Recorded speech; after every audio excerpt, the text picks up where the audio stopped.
स्वागत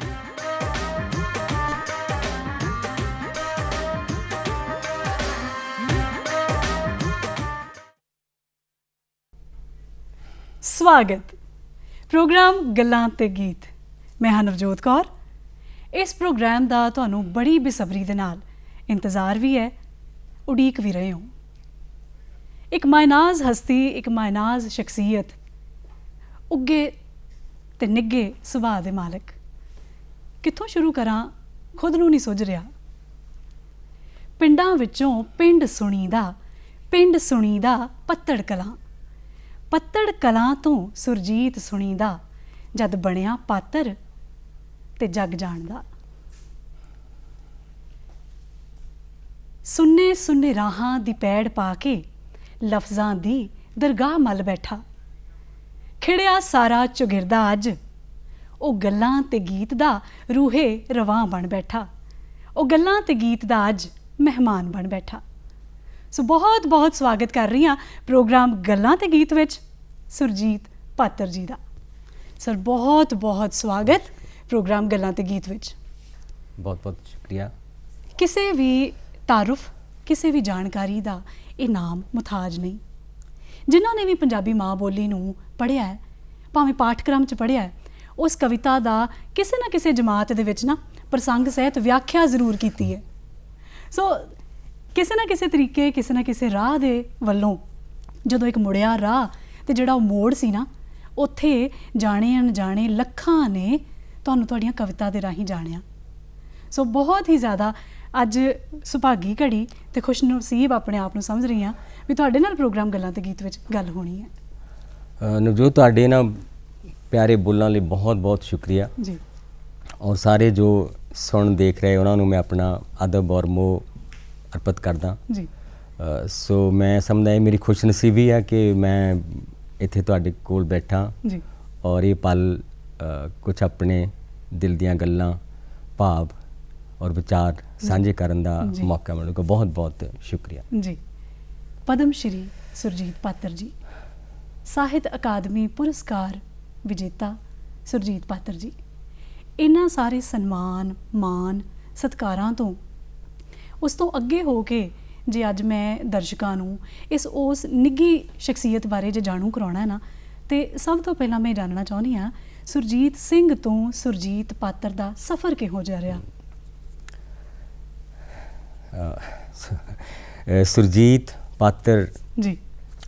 मैं भी अक्सर कदी एक मेरा शेर सीगा कि बचपन अते जवानी दे कुछ किस्से फोलण दे जी। पात्र हुण तूं चुप कर कोई सुरजीत नूं बोलण दे। क्या बात है। सुरजीत मैं बहुत साल सुरजीत ही रहा, मतलब मेरियां भैणां मेरे दोस्त मेरी बीजी जी। तो मैं जदों कविता लिखनी शुरू कीती तां उदों मैं अपने नाल अपने पिंड दा नाम पत्तड़ लाया जी। सुरजीत सिंह पत्तड़ सुरजीत पत्तड़ जी। तो करदे जदों वो दिन आए जदों मैं कॉलेज च गया तो मैं अपनियां कवितावां छपण लई नवतेज होरां नूं भेजियां। नवतेज सिंह प्रीत लड़ी दे जिहड़े मशहूर मैगजीन ते उन्हां दा चलो खैर दो बारी मेरे कवितावां मुड़ के भी आईयां प्रीत लड़ी तो, पर तीजी बार उन्होंने मैनूं बहुत प्यारा खत लिखिया कि सानूं अपनियां दो तीन कवितावां होर भेज, असीं पूरा सफ़ा छापांगे जिहड़ा मैं सांभिया होया अजे तक। जी। जी। पर उन्होंने लिखिया कि मैनूं तेरा नाम नहीं पसंद आया कि मैनूं इहदे विच पत्तड़ शब्द दे विच कुछ अखड़ जिहा मतलब महसूस हो रहा जी। जिहड़ा कि मैनूं कदी महसूस नहीं होया सीगा। मैनूं हमेशा ही पत्तड़ मिठा लगदा सीगा, लेकिन तो पर उन्हां दी नवतेज होरां दी जिहड़ी सीगी उन्हां दा कहना भी मैनूं बहुत मुल्लवान लगदा सीगा जी। सो मैं बहुत दुविधा च रहा। मैं क्या चलो अजे तुसीं फिलहाल इदां ही मेरियां कवितावां इसे नां ते छापो जी। तो उन्होंने छापियां, पर उन्होंने सुरजीत पत्तड़ दा सुरजीत पत्तन बना के छापियां प्रीत लड़ी च। तो, मतलब मेरी दुविधा बरकरार रही, पर मेरी दुविधा एक बहुत सहज सुभाਅ तरीके नाल हल हुई कि मैं अपनी एक कविता दा अंग्रेजी विच तर्जमा करके ते कॉलेज मैगजीन दे अंग्रेजी सैक्शन नूं छपण लई भेजी। उदों छप के आई तो मेरा एक दोस्त वीर सिंह रंधावा बहुत मखौलिया, वो कहने लगा मेरे नाम की स्पैलिंग पढ़ के ना, तो पत्तड़ बनता ही नहीं आए तो पैटर पाटर पटार, उन्हें बड़े उहदे मेरे ना उन्हें खेडां जिहां कीतियां उस नाम नाल। ਜਦੋਂ ਨੇ ਪਾਟਰ ਕਿਹਾ ਮੈਂ ਕਿਹਾ ਬਸ ਹੁਣ ਤੂੰ ਚੁੱਪ ਕਰ, ਮੈਨੂੰ ਮੇਰਾ ਨਾਮ ਮਿਲ ਗਿਆ। ਸੋ ਮੈਂ ਉਹ ਤੋਂ ਬਾਅਦ ਸੁਰਜੀਤ ਪਾਤਰ ਹੀ ਲਿਖਦਾ ਰਿਹਾ ਜੀ, ਜੋ ਨਵਤੇਜ ਨੂੰ ਵੀ ਬਹੁਤ ਪਸੰਦ ਆਇਆ ਔਰ ਸਾਰਿਆਂ ਨੂੰ, ਮੈਨੂੰ ਵੀ। ਔਰ ਮੇਰਾ ਪਿੰਡ ਵੀ ਇਹਦੇ ਵਿੱਚ ਛੁਪਿਆ, ਕਿਉਂਕਿ ਹੁਣ ਪਿੰਡ ਨਾਲ ਮੇਰਾ ਰਿਸ਼ਤਾ ਵੀ ਇਦਾਂ ਦਾ ਹੀ ਆ ਕਿ ਮੈਂ ਪਾਤਰ ਹੀ ਹਾਂ ਕਿ ਬਹੁਤ ਦੇਰ ਦਾ ਪਿੰਡ ਤੋਂ ਵਿਛੜਿਆ ਹੋਇਆ, ਪਰ ਫਿਰ ਮੈਨੂੰ ਖੁਸ਼ੀ ਆ ਕਿ ਮੇਰੇ ਨਾਮ ਦੇ ਵਿੱਚ ਪਿੰਡ, ਜਿੱਦਾਂ ਮੇਰੇ ਦਿਲ 'ਚ ਮੇਰਾ ਪਿੰਡ ਛੁਪਿਆ ਹੋਇਆ, ਇੱਦਾਂ ਮੇਰੇ ਨਾਮ 'ਚ ਮੇਰਾ ਪਿੰਡ ਛੁਪਿਆ ਜੀ। ਪਰ ਸਭ ਪੱਤੜ ਕਲਾਂ ਦੀਆਂ ਗਲੀਆਂ, ਹਵਾ, ਦਰਖਤਾਂ ਦੀਆਂ ਟਹਿਣੀਆਂ, ਪੱਤੇ, ਇਹ ਖੋਰੇ ਕਦੋਂ ਦੀਆਂ ਤੁਹਾਡੀਆਂ ਕਵਿਤਾਵਾਂ ਦੇ ਸੁਰ ਦੇ ਵਿੱਚ ਆਪਣੇ ਆਪ ਨੂੰ ਮਸਤੀ ਦੇ ਵਿੱਚ ਝੂਮਣ ਲਾਇਆ ਹੋਣਾ ਇਹਨਾਂ ਨੇ। ਪਰ ਪਾਤਰ ਸਾਹਿਬ ਦੀ ਪਹਿਲੀ ਕਵਿਤਾ ਜਿਹੜੀ ਪਲੇਠੀ ਦੀ ਕਵਿਤਾ, ਇਹ ਕਦੋਂ ਉਹ ਫੁਰਨਾ ਫੁਰਿਆ, ਕਦੋਂ ਪਹਿਲੀ ਕਵਿਤਾ ਬਣੀ ਤੇ ਕਦੋਂ ਚਾਹੁਣ ਵਾਲਿਆਂ ਤੱਕ, ਪਾਠਕਾਂ ਤੱਕ ਉਹ ਕਵਿਤਾ ਪਹੁੰਚੀ? ਕਵਿਤਾ ਨਵਜੋਤ ਮੈਂ ਜਿਵੇਂ ਤੁਕਬੰਦੀ ਕਰਨੀ, ਜਾਂ ਜਿੱਦਾਂ ਸਾਨੂੰ ਸਕੂਲਾਂ 'ਚ ਜਾਂ ਕਈ ਵਾਰ ਗੁਰਦੁਆਰਾ ਸਾਹਿਬ 'ਤੇ ਕਹਿਣਾ ਕਿ ਤੁਸੀਂ ਕਵਿਤਾਵਾਂ ਲਿਖ ਕੇ ਲਿਆਓ ਚੌਥੀ ਪੰਜਵੀਂ ਤੋਂ ਅਸੀਂ, ਪਰ ਉਹ ਜਿਵੇਂ ਕਵਿਤਾ ਦਿਲ ਦਿਮਾਗ 'ਚੋਂ ਨਹੀਂ ਸੀ ਅਜੇ ਫੁੱਟਣ ਲੱਗੀ, ਸਿਰਫ ਅਸੀਂ ਇੱਧਰੋਂ ਇੱਧਰੋਂ ਸਤਰਾਂ ਜੋੜ ਕੇ ਇਕੱਠੀਆਂ ਕਰ ਲੈਣੀਆਂ, ਪਰ ਉਹ ਦਿਨ ਸੀ। ਪਰ ਕਾਲਜ ਦੇ ਦੂਜੇ ਸਾਲ ਮੈਨੂੰ ਮੈਂ ਮਹਿਸੂਸ ਕੀਤਾ ਕਿ ਇਹ ਹੁੰਦੀ ਹੈ ਕਵਿਤਾ, ਜਿੱਦਾਂ ਮੈਨੂੰ ਕਵਿਤਾ ਉਹ ਸਮਝੋ ਮੇਰੇ ਅੰਦਰੋਂ ਫੁੱਟੀ। ਤੋ ਜਿਵੇਂ ਭਰਤਰੀ ਇੱਕ ਭਾਸ਼ਾ ਵਿਗਿਆਨੀ ਨੇ 6ਵੀਂ 7ਵੀਂ ਸਦੀ ਦੇ ਬਹੁਤ ਮਸ਼ਹੂਰ, ਉਹਨਾਂ ਕਿਹਾ ਸੀ ਕਿ ਹਰ ਸ਼ਬਦ ਬਣਨ ਤੋਂ ਪਹਿਲਾਂ ਇੱਕ ਥਰਥਰਾਹਟ ਹੁੰਦਾ, ਫਿਰ ਉਹ ਸ਼ਬਦ ਬਣਦਾ। ਸੋ ਇੱਦਾਂ ਹੀ ਹਰ ਕਵਿਤਾ ਬਣਨ ਤੋਂ ਪਹਿਲਾਂ ਇੱਕ ਕੰਬਣੀ ਹੁੰਦੀ ਆ, ਇੱਕ ਤਰੰਗ ਹੁੰਦੀ ਆ। ਸੋ ਮੈਂ ਵੀ ਉਦੋਂ ਇੱਦਾਂ ਦੀ ਤਰੰਗ ਮਹਿਸੂਸ ਕੀਤੀ ਤੇ ਮੈਂ ਕਵਿਤਾ ਜਿਹੜੀ ਲਿਖੀ ਸੀ ਉਹ ਨਾਂ ਸੀ ਗਾਇਕਾ। ਤੇ ਉਹ ਥੋੜੀ ਮੁਸ਼ਕਲ ਇੱਦਾਂ ਸੀ ਕਿ ਉਦੋਂ ਮੈਂ ਬਾਬਾ ਬਲਵੰਤ ਸਾਡੇ ਬਹੁਤ ਵੱਡੇ ਕਵੀ, ਉਹਨਾਂ ਦੇ ਬਹੁਤ ਪ੍ਰਭਾਵ ਥੱਲੇ ਸੀਗਾ, ਬਹੁਤ ਉਹਨਾਂ ਦੀਆਂ ਕਵਿਤਾਵਾਂ ਮੈਨੂੰ ਜ਼ੁਬਾਨੀ ਯਾਦ ਸੀ। ਤੇ ਸੋ ਉਹ ਕਵਿਤਾ ਥੋੜੀ ਜਿਹੀ ਉਹਨਾਂ ਦੇ ਰੰਗ 'ਚ ਆ, ਮੈਂ ਤੁਹਾਨੂੰ 2-4 ਸਤਰਾਂ ਸੁਣਾਉਣਾ ਜ਼ਰੂਰ। ਕਿ ਮੈਂ ਲਿਖਿਆ ਸ਼ੁਰੂ 'ਚ ਕਿ ਰਿਵੀ ਰਚਾਈਆਂ ਲਹਿਰਾਂ ਤਾਲੀ। ਹੁਣ ਬੜਾ ਮੁਸ਼ਕਿਲ ਲਾਈਨ ਹੈ ਕਿ ਰਿਵੀ ਮਤਲਬ ਜਿਹੜੀ ਸਵੇਰ ਦੀ ਹਵਾ, ਕਿ ਸਵੇਰ ਦੀ ਹਵਾ ਦੀਆਂ ਰਚਾਈਆਂ ਹੋਈਆਂ ਲਹਿਰਾਂ ਦੇ ਤਾਲ ਵਾਲੀ। ਰਿਵੀ ਰਚਾਈਆਂ ਲਹਿਰਾਂ ਤਾਲੀ, ਲਰਜ਼ਾਂਦੀ ਤੇਰੀ ਆਵਾਜ਼, ਤੇਰੀ ਆਵਾਜ਼ ਲਰਜ਼ਾ ਰਹੀ ਆ। ਤੇ ਇੱਕ ਯੁੱਗ ਤੋਂ ਮੇਰਾ ਵਿਸ਼ਵਾਸ ਤੇਰੇ ਸੀਨੇ ਸਰਵਰ ਲਹਿਰੇ। ਕੀ ਬਾਤ ਹੈ। ਕਿ ਮੈਨੂੰ ਲੱਗਦਾ ਕਿ ਜਿਵੇਂ ਤੇਰੇ ਅੰਦਰ ਕੋਈ ਸਰੋਵਰ ਹੈ ਔਰ ਅੱਜ ਤੂੰ ਮੇਰਾ ਗੀਤ ਗਾਵਿਆ, ਜ਼ਖਮੀ ਹੰਸ ਉਡੇ ਸਰਵਰ ਚੋਂ, ਪਾਣੀ ਵਿੱਚ ਪਿਆਜ਼ੀ ਰੋਆਂ, ਜਲ ਤਲ ਨੂੰ ਚਰਨਾਟਾਂ ਛਿੜੀਆਂ। ਲੰਬੀ ਨਜ਼ਮ ਹੈ। ਸੋ ਇਹ ਨਜ਼ਮ ਪ੍ਰੀਤੜੀ 'ਚ ਫਿਰ ਛਪੀ ਔਰ ਮੈਨੂੰ ਇਸ ਨਜ਼ਮ ਦੇ ਛਪਣ ਦੇ ਦੌਰਾਨ ਹੀ ਸ਼ਿਵ ਕੁਮਾਰ ਬਟਾਲ ਵੀ ਸਾਡੇ ਕਾਲਜ ਆਏ, ਉਹ ਮਿਲੇ ਤੇ ਉਹਨਾਂ ਨੇ ਮੈਨੂੰ ਦੱਸਿਆ ਕਿ ਮੈਂ ਤੇਰੀ ਆਹ ਲਾਈਨ ਕਿ ਜ਼ਖਮੀ ਹੰਸ ਉਡੇ ਸਰਵਰ ਚੋਂ ਮੈਨੂੰ ਯਾਦ ਆ। ਸੋ ਉਹ ਮੇਰੇ ਲਈ ਦਿਨ ਬਹੁਤ ਵੱਡਾ ਸੀਗਾ ਤੇ ਉਦੋਂ ਮੈਨੂੰ ਲੱਗਾ ਕਿ ਮੈਂ ਸ਼ਾਇਦ ਜਾਨੀ ਹੁਣ ਕਵਿਤਾ ਦੇ ਨੇੜੇ ਆ ਬਹੁਤ। ਜਦੋਂ ਨਾ ਇਹ ਪਤਾ ਲੱਗ ਜਾਂਦਾ ਹੈ ਕਿ ਅੱਛਾ ਇਹਨੂੰ ਕਵਿਤਾ ਕਹਿੰਦੇ ਆ, ਸੋ ਇਸ ਤਰੀਕੇ ਨਾਲ ਲਿਖਣੀ ਹੈ, ਤੇ ਉਹ ਜਦੋਂ ਇੱਕ ਫੁਰਨਾ ਫੁਰਦਾ ਹੈ ਅੰਦਰ, ਉਹ ਕਿੱਦਾਂ ਪ੍ਰੇਰਿਤ ਕਰਦਾ ਹੈ ਇੱਕ ਕਵੀ ਨੂੰ, ਜਾਂ ਤੁਹਾਨੂੰ ਕਿਵੇਂ ਪ੍ਰੇਰਦਾ ਹੈ ਉਹ ਕਿ ਮੇਰੇ ਹਰਫ ਵੀ ਕਾਲੇ ਪੈ ਜਾਂਦੇ, ਮੇਰੇ ਹੱਥੀਂ ਕਲਮ ਫੜਾ ਦਿੰਦੇ, ਮੈਨੂੰ ਕੁਰਸੀ ਉੱਤੇ ਬਹਾ ਦਿੰਦੇ, ਮੋਹਰੇ ਮੇਜ਼ ਵੀ ਢਾਹ ਦਿੰਦੇ, ਫਿਰ ਇੱਕ ਨਿੱਕਾ ਜਿਹਾ ਫੁਰਨਾ ਮੇਰੇ ਚੇਤਿਆਂ ਵਿੱਚ ਵਸਾ ਦਿੰਦੇ, ਮੈਂ ਇੰਜ ਲਿਖਦਾ ਕਵਿਤਾ, ਮੈਂ ਇੰਜ ਕੱਢਦਾ ਕਵਿਤਾ। ਜਦੋਂ ਤੁਸੀਂ ਕਵਿਤਾ ਨੂੰ ਲਿਖਣ ਲੱਗਦੇ ਹੋ ਉਦੋਂ ਕਿਹੜੇ ਫੁਰਨੇ ਆਉਂਦੇ ਦਿਮਾਗ ਦੇ ਵਿੱਚ, ਕਿਹੜਾ ਮਜ਼ਮੂਨ ਲੈ ਕੇ ਕਵਿਤਾ ਲਿਖਦੇ ਹੋ, ਜਾਂ ਲਿਖਣੀ ਸ਼ੁਰੂ ਕਰ ਦਿੰਦੇ ਹੋ ਮਜ਼ਮੂਨ ਆਪੇ ਬਣ ਜਾਂਦਾ? ਮੈਂ ਇਸ ਤਰ੍ਹਾਂ ਮਹਿਸੂਸ ਕਰਦਾ ਜੋਤ ਕਿ ਜਿੱਦਾਂ ਆਪਣੇ ਕੋਲ ਪੈਸਿਆਂ ਦੀ ਬੈਂਕ ਹੁੰਦੀ ਹੈ, ਇੱਦਾਂ ਹਰ ਬੰਦੇ 'ਚ ਇੱਕ ਯਾਦਾਂ ਦੀ ਬੈਂਕ ਹੁੰਦੀ ਹੈ, ਮੈਮਰੀ ਬੈਂਕ ਜਿਹਨੂੰ ਅਸੀਂ ਕਹਿੰਦੇ ਹਾਂ, ਕਿ ਉਹਦੇ 'ਚ ਬਹੁਤ ਸਾਰੀਆਂ ਯਾਦਾਂ, ਖਬਰਾਂ, ਹਾਦਸੇ, ਚਿਹਰੇ, ਕਿਤਾਬਾਂ ਘੁਲਦੀਆਂ ਰਹਿੰਦੀਆਂ ਔਰ ਤੁਹਾਡੇ ਅੰਦਰ ਵੀ ਇੱਕ ਬਹਿਸ ਚੱਲਦੀ ਰਹਿੰਦੀ ਹੈ। ਮੈਂ ਕਦੀ ਕਿਹਾ ਸੀ ਕਿ ਮੇਰੇ ਅੰਦਰ ਵੀ ਚੱਲਦੀ ਹੈ ਇੱਕ ਗੁਫ਼ਤਗੂ, ਜਿੱਥੇ ਲਫ਼ਜ਼ਾਂ 'ਚ ਢਲਦਾ ਹੈ ਮੇਰਾ ਲਹੂ, ਜਿੱਥੇ ਮੇਰੀ ਬਹਿਸ ਹੈ ਮੇਰੇ ਨਾਲ ਹੀ, ਜਿੱਥੇ ਵਾਰਿਸ ਤੇ ਪੁਰਖੇ ਖੜੇ ਰੂਬਰੂ। ਔਰ ਉਹ ਬਹਿਸ, ਉਹ ਇੱਕ ਮੇਰਾ ਹੋਰ ਸ਼ੇਰ ਸੀ ਕਿ ਮੰਚ ਨਾਟਕ ਕਦੀ ਕਦੀ ਹੁੰਦਾ, ਕਿ ਮੰਚ ਉੱਪਰ ਤਾਂ ਨਾਟਕ ਕਦੀ ਕਦੀ ਹੁੰਦਾ, ਮੰਚ ਨਾਟਕ ਕਦੀ ਕਦੀ ਹੁੰਦਾ, ਮਨ 'ਚ ਨਾਟਕ ਹਮੇਸ਼ਾ ਚੱਲਦਾ, ਕਿ ਬੰਦੇ ਦੇ ਮਨ 'ਚ ਹਮੇਸ਼ਾ ਇੱਕ ਗੁਫ਼ਤਗੂ, ਵਾਰਤਾਲਾਪ, ਨਾਟਕ ਚੱਲਦਾ ਰਹਿੰਦਾ। ਪਰ ਕੋਈ ਪਲ ਹੁੰਦਾ ਜਦੋਂ ਉਹ ਉਸ ਨਾਟਕ 'ਚ ਬਹੁਤ ਤਣਾਅ ਦੀਆਂ ਘੜੀਆਂ ਆਉਂਦੀਆਂ ਕਿ ਤੁਹਾਡੇ ਅੰਦਰ ਖੁਦ ਹੀ ਇੱਕ ਤਣਾਅ ਵਰਗੀ ਸਥਿਤੀ ਹੁੰਦੀ, ਫਿਰ ਜਾਂ ਉਸ ਪਲ ਬੰਦਾ ਕਵਿਤਾ ਉਹਨੂੰ ਮੁਖਰਿਤ ਕਰ ਦਿੰਦਾ, ਉਹਨੂੰ ਲਿਖਣ ਲਈ, ਕੁਝ ਕਹਿਣ ਲਈ। ਜਾਂ ਜਦੋਂ ਕਦੀ ਬੰਦਾ ਮਹਿਸੂਸ ਕਰਦਾ ਕਿ ਮੈਂ ਕਿਸੇ ਕਿਸੇ ਤੇ ਪਹੁੰਚ ਗਿਆ ਜੀ ਕਿ ਮੈਂ ਜੋ ਬਹੁਤ ਚਿਰ ਤੋਂ ਸੋਚ ਰਿਹਾ ਸੀਗਾ ਅੱਜ ਉਹ ਮੇਰਾ ਮਸਲਾ ਹੱਲ ਹੋ ਗਿਆ, ਜਾਂ ਉਦੋਂ ਬੰਦਾ ਲਿਖਣਾ ਜਾਣੀ ਸਮਝ ਲਓ ਕਿ ਇੱਕ ਜ਼ਰੂਰਤ ਉਹਦੀ ਬਣ ਜਾਂਦੀ ਹੈ। ਜੀ तो कविता कभी इदा निठ के बहुते कवि मतलब आम तौर पर दो लफ्ज़ ने कि आप कहने आमद, कविता दी आमद ते मुशक्कत जी कि किन्नी क आमद है किन्नी क मुशक्कत जी। सो कविता आमद ते मुशक्कत दा मिश्रण मन्निया जांदा जी। ਜਾਂ ਜਿਵੇਂ ਇੱਕ ਬਹੁਤ ਅੰਗਰੇਜ਼ੀ ਕ੍ਰਿਟਿਕ ਐਲੀਅਟ ਹੋਇਆ, ਉਹਨੇ ਕਿਹਾ ਸੀ ਕਵਿਤਾ ਨੂੰ ਕੌਨਸ਼ੀਅਸ ਤੇ ਸਬ ਕੌਨਸ਼ੀਅਸ ਮਾਈਂਡ ਰਲ ਕੇ ਲਿਖਦੇ ਆ ਕਿ ਸਬ ਕੌਨਸ਼ੀਅਸ ਚੋਂ ਗੱਲਾਂ ਉੱਠਦੀਆਂ, ਕੌਨਸ਼ੀਅਸ ਉਹਨੂੰ ਨੋਟ ਕਰਦਾ ਕਿ ਉਹ ਤਾਂ ਲਿਖਾਰੀ ਆ ਜੀ। ਸੋ ਕਵਿਤਾ ਬਹੁਤੀ ਯੋਜਨਾ ਬਣਾ ਕੇ ਨਹੀਂ ਲਿਖੀ ਜਾ ਸਕਦੀ, ਕੋਈ ਵੱਡੀ ਸ਼ਾਇਦ ਜਿਵੇਂ ਮਹਾਂਕਾਵ ਜਾਂ ਇੱਦਾਂ ਯੋਜਨਾ ਬਣਾ ਕੇ ਲਿਖੇ ਜਾਣ, ਲੇਕਿਨ ਜਿਹੜੀਆਂ ਆਮ ਕਵਿਤਾਵਾਂ ਖਾਸ ਕਰਕੇ ਮੇਰੇ ਮਾਮਲੇ 'ਚ ਮੈਂ ਸਮਝਦਾ ਕਿ ਮੈਂ ਕਿ ਕਵਿਤਾ ਅਚਨਚੇਤੀ ਤੁਹਾਨੂੰ ਘੇਰ ਸਕਦੀ ਹੈ ਜੀ, ਕਿ ਉਹ ਇਹ ਇਲਹਾਮ ਨਹੀਂ ਆ, ਮਤਲਬ ਇੱਦਾਂ ਦੀ ਚੀਜ਼ ਹੈ ਕਿ ਉਹ ਤੁਹਾਡੇ ਮਨ 'ਚੋਂ ਹੀ ਪੈਦਾ ਹੁੰਦਾ ਸਾਰਾ ਕੁਝ, ਤੁਹਾਡੇ ਮਨ ਦੀ ਜਾਂ ਦੁਨੀਆ ਦੀ ਜੋ ਆਪਸ 'ਚ ਸੰਵਾਦ ਆ ਉਹ 'ਚੋਂ ਪੈਦਾ ਹੁੰਦਾ, ਲੇਕਿਨ ਬਹੁਤ ਕਈ ਵਾਰੀ ਅਚਨਚੇਤ ਹੁੰਦਾ ਜੀ।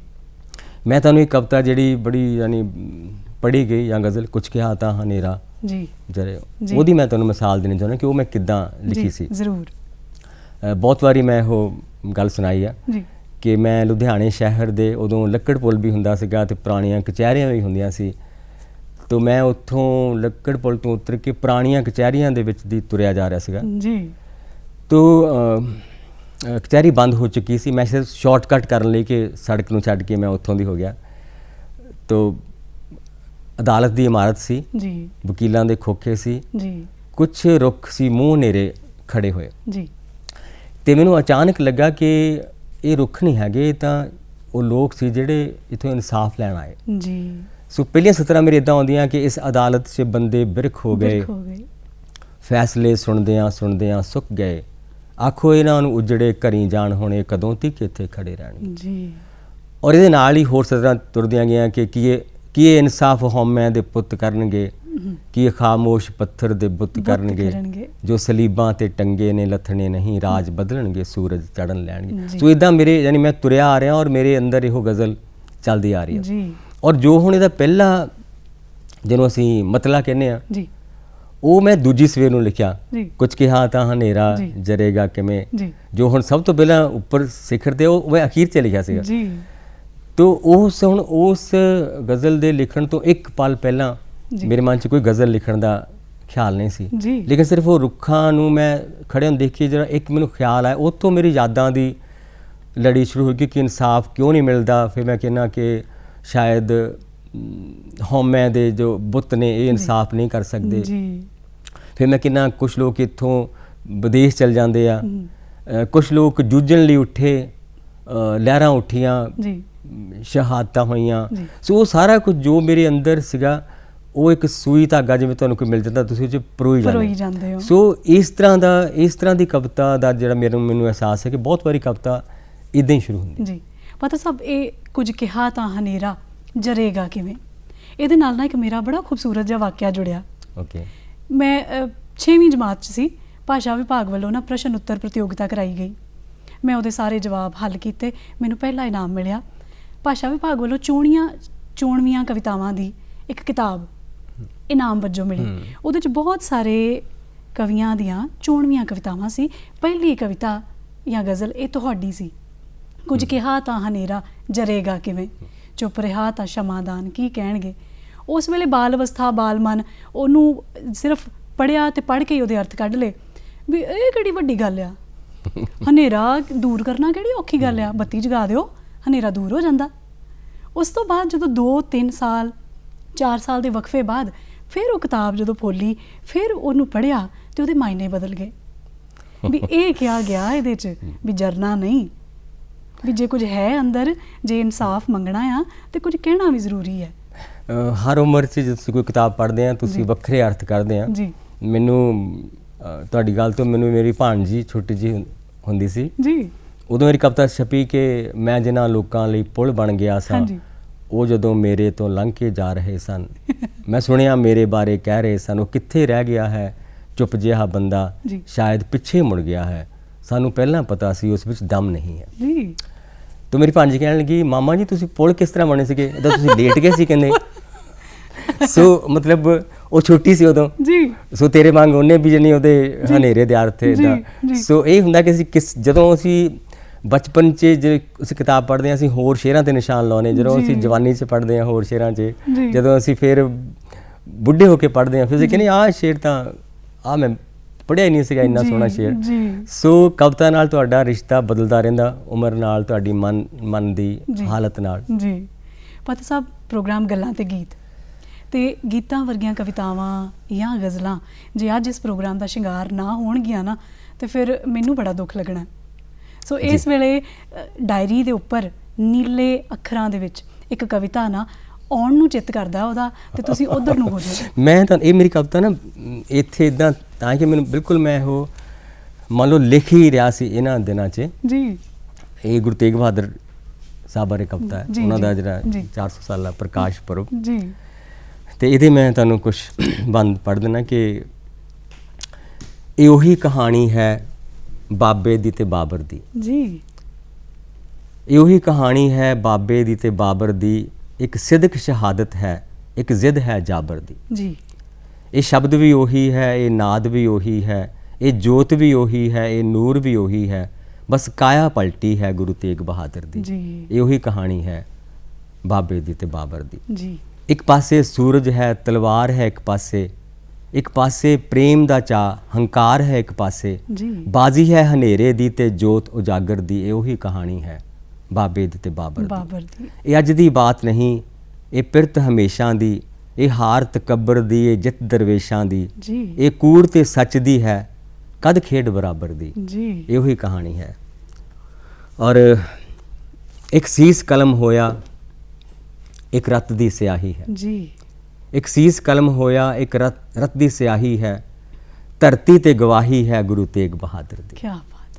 ਜਿਸ ਜੋ ਚੌਂਕ 'ਚ ਸੀਸ ਡਿਗੂ ਜੀ, ਉਹ ਚੌਂਕ 'ਚ ਕਦੋਂ ਰਹੂ ਜੀ, ਉਹ ਤਾਂ ਹੁਣ ਸੂਰਜ ਬਣ ਆਨੰਦਪੁਰ ਆਣ ਚੜੂ ਜੀ। ਜੈਤੇ ਦੀਆਂ ਬਾਹਾਂ ਵਿੱਚ ਕਰਾਮਾਤ ਹੈ ਕਾਦਰ ਦੀ ਜੀ। ਇਹ ਉਹੀ ਕਹਾਣੀ ਹੈ ਬਾਬੇ ਦੀ ਤੇ ਬਾਬਰ ਦੀ। ਔਰ ਆਖਰੀ ਬੰਦ ਦਾ ਹੈ ਜੀ, ਉਹ ਵੀ ਇੱਕ ਰਮਜ਼ ਹੀ ਸੀ ਮੱਖਣ ਸ਼ਾਹ ਜਿਹੜਾ ਸੀ ਜੀ। ਉਹ ਵੀ ਇੱਕ ਰਮਜ਼ ਹੀ ਸੀ ਮੱਖਣ ਸ਼ਾਹ ਜਿਹੜਾ ਸੀ, ਜੋ ਡੁੱਬਣੋਂ ਬਚਿਆ ਸੀ ਉਹ ਹਿੰਦ ਦਾ ਬੇੜਾ ਸੀ। ਬਹੁਤ ਖੂਬ।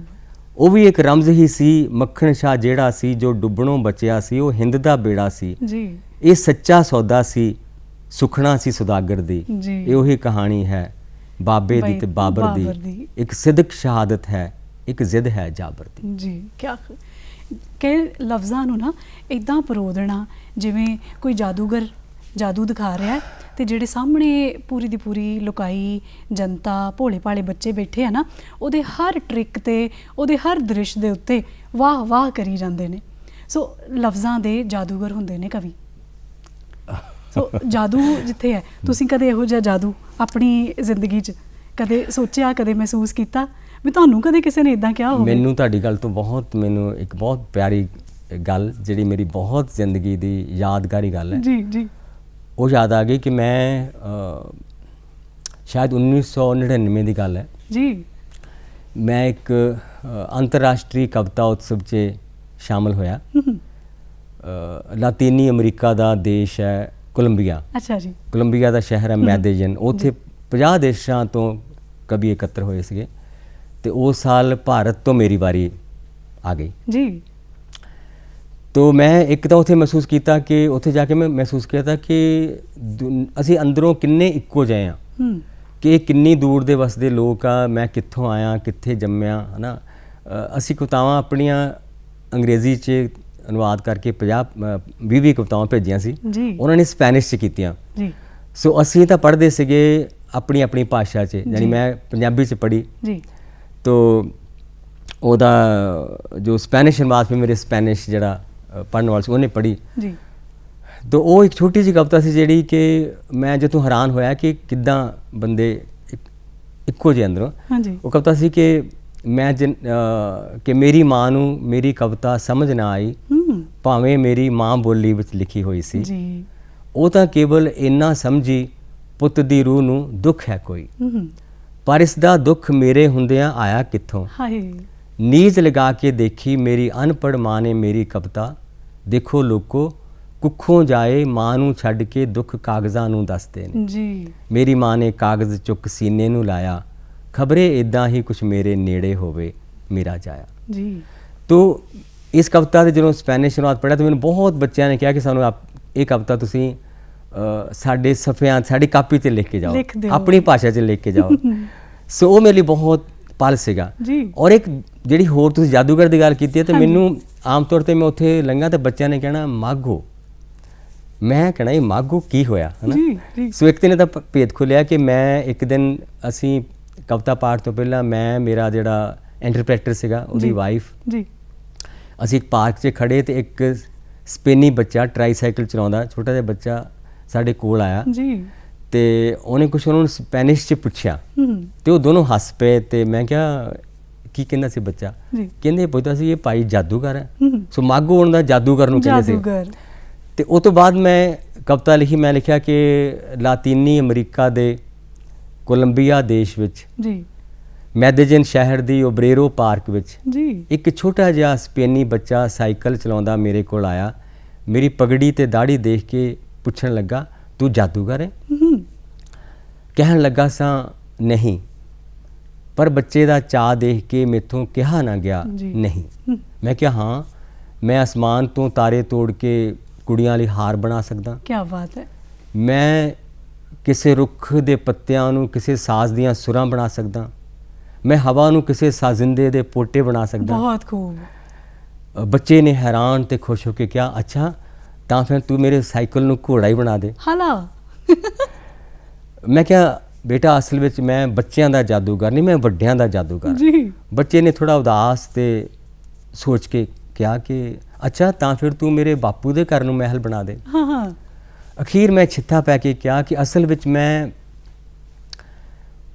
ਚੀਜ਼ਾਂ ਦਾ ਜਾਦੂਗਰ ਨਹੀਂ, ਮੈਂ ਸ਼ਬਦਾਂ ਦਾ ਜਾਦੂਗਰ ਹਾਂ। ਬੱਚਾ ਮੁਸਕਰਾ ਪਿਆ, ਅੱਛਾ ਤੂੰ ਪੋਇਟਾ ਹੈ ਪੋਇਟਾ। ਬੱਚਾ ਮੁਸਕਰਾਉਂਦਾ ਸਾਈਕਲ ਚਲਾਉਂਦਾ ਹੱਥ ਲਾਉਂਦਾ ਪਾਰਕ ਤੋਂ ਬਾਹਰ ਚਲਾ ਗਿਆ ਤੇ ਦਾਖਲ ਹੋ ਗਿਆ ਮੇਰੀ ਇਸ ਕਵਿਤਾ ਵਿੱਚ। ਕੀ ਬਾਤ ਹੈ, ਬਹੁਤ ਖੂਬ। ਕਿਵੇਂ ਕੋਈ ਸਾਡੇ ਨਾਲ ਜਦੋਂ ਮਿਲਦਾ ਹੈ ਅਸੀਂ ਗਾਏ ਬਗਾਏ ਕਿਸੇ ਦੇ ਸੰਪਰਕ 'ਚ ਆਉਂਦੇ ਹਾਂ, ਵਿਵਾਦ ਤੋਂ ਸੰਵਾਦ ਤੋਂ ਤਕਰਾਰ ਤੋਂ ਜਨਮ ਲੈਂਦੀ ਹੈ ਕਵਿਤਾ।